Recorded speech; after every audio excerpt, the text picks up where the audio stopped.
चलो, टॉपिक है हमारा भारत के लोक नृत्य, और मैं डांस फॉर्म्स के बारे में आपको बताना चाहता हूँ, यानी कि ये डांस फॉर्म है, लोक नृत्य हैं।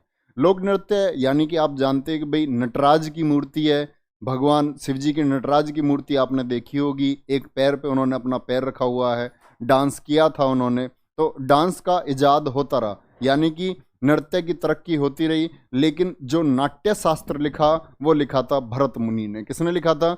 नाट्य शास्त्र की जो रचना की, नाट्य शास्त्र की रचना वो की आपकी भरत मुनि ने। किसने की थी बच्चे? लिखते रहेंगे सब इन्हीं बातों को साथ साथ। भरत मुनि ने इसकी रचना की।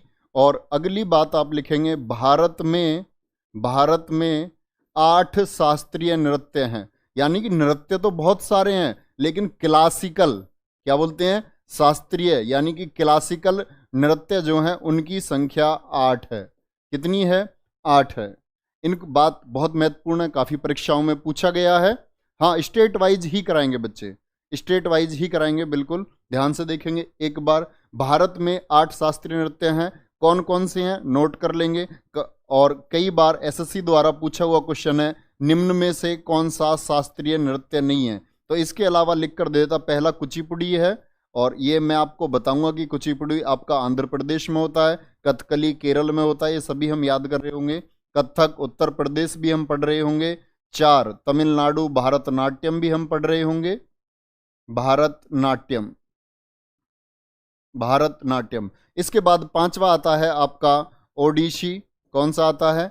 ओडिसी आता है। और नंबर 6 आता है आपका मणिपुरी।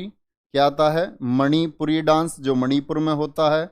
7 आता है आपका मोहिनी अट्टम। क्या आता है? मोहिनी अट्टम, जो कि केरल में किया जाता है, मोहिनी अट्टम नृत्य। और इसके बाद 8 आता है असम का सत्रिया। क्या आता है? असम का सत्रिया। ये सिर्फ 8 ऐसे नृत्य हैं जो शास्त्रीय नृत्य यानी क्लासिकल डांस कहलाते हैं। बात समझ रहे हैं बच्चे? इन सभी 8 को आप एक बार स्क्रीनशॉट ले लेंगे, और कभी भी परीक्षा में प्रश्न आता है निम्न में से कौन सा शास्त्रीय नृत्य नहीं है, तो आप बड़े अच्छे से